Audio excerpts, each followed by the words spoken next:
Bonjour. Alors Charles pose une question intéressante qui mérite d'être un petit peu étudiée. C'est la question de l'ego spirituel, de, de ce qui fait que on va se saisir, ou plutôt que l'ego va se saisir de la spiritualité pour en faire un instrument à son service, c'est-à-dire au service du pouvoir, au service de l'utilisation des autres et de l'illusion de soi-même.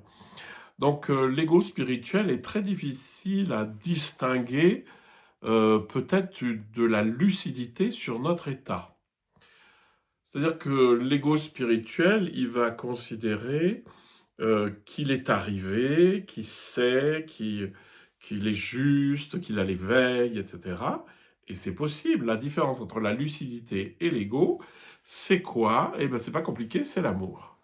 C'est-à-dire que ça, Thérèse d'Avila l'a bien dit, c'est-à-dire votre union à Dieu, elle vaut pas grand-chose si vous aimez pas vos sœurs quand vous sortez de votre oraison.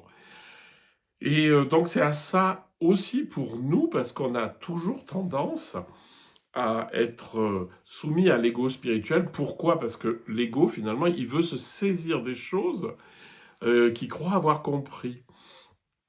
Et la différence, c'est la lucidité. Et la différence aussi, c'est l'humilité. Parce que l'ego spirituel, il n'est pas du tout humble, il est extrêmement arrogant et sûr de lui-même.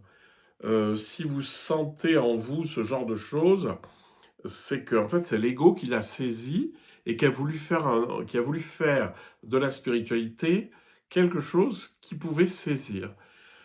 Par exemple, il y a des gens qui sont très fiers parce que ils savent, ils peuvent tenir des heures en étant dans une position de méditation désagréable, ou alors ils connaissent toute la série des gestes d'une pratique, etc. Alors, évidemment, on peut être content de connaître toutes les gestes d'une pratique, mais une chose est d'en faire un outil pour soi et éventuellement pour les autres, et une autre chose, c'est de s'en saisir pour se dire je suis au-dessus des autres. En fait, c'est pas compliqué. Si mon jugement sur moi-même me porte à me mettre au-dessus des autres, c'est qu'il y a un os. En fait, plus on évolue dans la vie spirituelle, et plus en fait il y a ce qu'on appelle l'humilité, mais c'est un mot qui est galvaudé, comme tous les autres d'ailleurs. L'humilité vient nécessairement, automatiquement, c'est-à-dire plus on est ouvert, plus la conscience est ouverte, plus elle prend conscience que en fait on n'est absolument pas arrivé et que le mystère est infiniment plus grand que ce qu'on croit.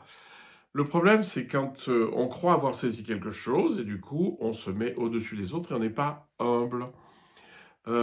Ça aussi, on le voit très très bien dans les groupes et les enseignants.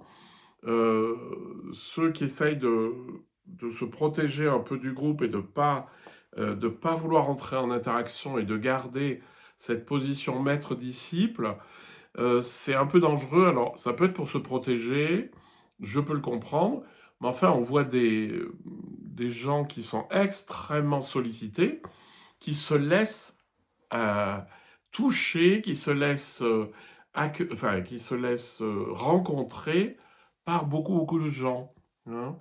Enfin voilà, la seule chose que je peux vous dire sur l'ego spirituel, c'est que l'ego spirituel, c'est de l'ego qui cherche à saisir des réalités spirituelles ou des expériences, etc., pour en faire des outils où on va se sentir au-dessus, séparé, différent, meilleur, et que le véritable éveil ou la véritable union à Dieu se manifeste par l'amour qui sort de votre manière d'être et par l'humilité vraie qui est de comprendre qu'on ne sait pas grand-chose, qu'on n'est pas bien arrivé bien loin, qu'il y a encore peut-être du chemin à faire et que les déconditionnements, ils sont toujours là.